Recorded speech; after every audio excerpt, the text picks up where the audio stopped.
Hi guys! So ngayon, gusto ko tawagin natin si Bembem ngayon guys. For the video guys, mag-CCR muna ako guys. Wait lang guys wait lang. Wait lang, mag-CCR lang ako. Hindi nyo dapat pwedeng makita. Okay ba? Okay guys, mamaya ko na naman. Wait lang guys na.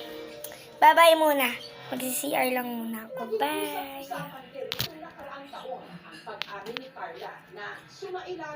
Ba't ayaw mamatay? Bye! Ayan guys, bumalik na ako. Okay.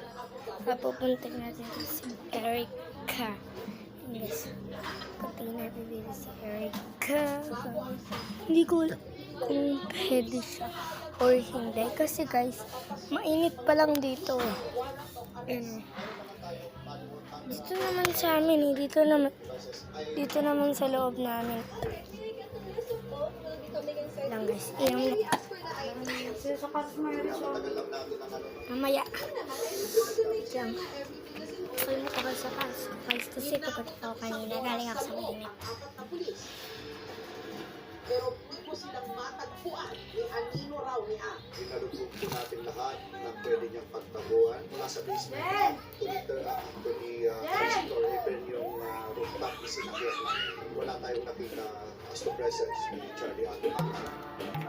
Sa Lipa City, sa Batangas, pinuntahan naman ang mga tauhan ng NBI o ng National Bureau of Investigation ang 30 hectares na farm ni Atong Ann.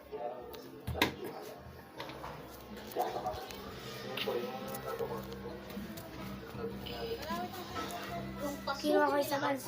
Nakalimutan ko kasi.